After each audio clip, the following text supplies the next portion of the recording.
Now, moving forward, we have come for the regular residential buildings.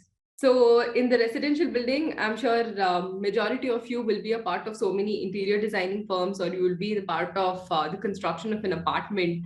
So that is where, on a generalized term, we have chosen the residential building. So here we have multiple bifurcations. So in this segment, I'll be covering with the substructure and the superstructure a little in detail. So, and then we have moving forward for the bar bending schedule, concreting, as well as the interiors. So firstly, touching base upon the substructure and the superstructure. So substructure and superstructure are basically two major components that is a part of any building. So in simple terms, the structures that is there below the ground level are called as substructures, and the structure that has been there above the ground level, it is called as the superstructure. Right. So these are the two general major components that is there in any of these building projects. Now coming to these substructures. So firstly, these in a small understanding, we have this image. Yes, we have it over here. So here we've got the foundation level as well as the ground floor and the second floor level. So the ground floor, second floor, all of these things will be coming above the ground, and that will be acting as a superstructure. And then we have the ones below the plinth level or the ground level, that is going to be the substructure. Plinth level is going to be that particular level that will actually be bifurcating between these two major components of any building projects. So firstly, coming to the substructure is basically, like I mentioned, it is the lower part of this particular building that is constructed basically below the ground level. So the main function of this particular structure, it is to transfer all of the loads that is acting on this particular superstructure, because they are directly in contact with the soil, as well as it is taking the load from the superstructure. An experienced structural engineer should usually generate all of these plans and works of this particular substructure of a building. So the structural engineer is the person who will be designing how these load transfers that is going to be happening. And then added on, it is going to be the structural engineer's responsibility for computing what is the amount of stresses and the loads that has been acting or that is required to support where that particular foundation, it should be designed in such a way that what is the maximum amount of load based on the type of the project. The size of the project is going to depend on that, where the computing of all of the stresses and the loads that will be required to transfer by the building moving below.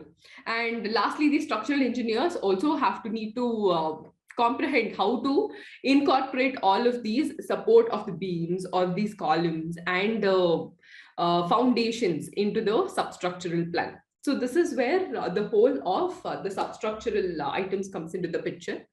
And then moving forward, we have for superstructure. So then this image, I'll go to the next one. So this is the basic differentiation between a substructure as well as a superstructure here. So the superstructure, it is that particular portion of the building, like I mentioned, it will be above the, and is constructed above the ground level. This mainly serves the whole purpose of that particular building. Say, for example, a hospital has been coming up. So it definitely serves for treating the patients, where the OTs are there, where the patients have been received, and then if it is an emergency ward that has been there, definitely it will be serving the whole purpose of the whole hospital that is to be coming up. And then we have, for example, a school or an educational institute that is coming. So it will be serving all the needs of that particular aspect of the structure that has been coming up. Definitely includes all of the columns, the beams, the whole slab.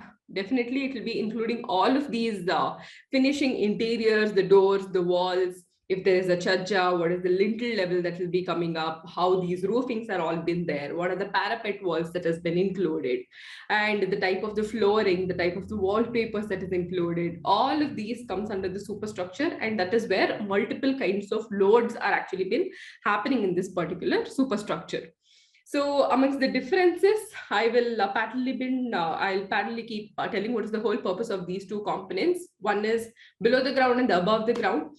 Next, we have for the transfer of loads. So like I mentioned about so many things that is included in superstructure, right?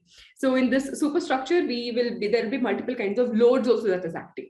So when there is multiple kinds of loads that has been acting, we have the live loads, where the movement of the people or the furnitures that has been fitted into that particular building, coming to the whole dead load that is acting, the load of the whole building by itself is going to be acting as the dead load. Just in case if it is a high rise building, then we will have to consider all the wind loads that will be acting. So they are a different class of loads which you guys will be knowing in detail. So those kinds of loads that will be acting, all of them should be designed in such a way that it will be equally undisturbingly transferred from the superstructure to the substructure, because substructure is that particular middle agent. It will be transferring all of these loads for the ground beneath. So this is the whole purpose of serving as on the whole, for the purpose of the building, as a superstructure on one side, and the other side it will be transferring the loads. So the various kinds or the various subcomponents under the two major components of these buildings is for the substructure, like I mentioned, it will be the foundation, the plinth level, the backfilling part of it, the plinth beams, there is going to be these plinth walls, all of them. In the superstructure, it is going to be the walls, the columns, the doors, the windows, the furnitures that is acting, the people who will be walking around. All of these things will be, it will be contributing for the subcomponents for the superstructure. So by now, we have definitely spoken about what a superstructure and a substructure will be acting for a residential building.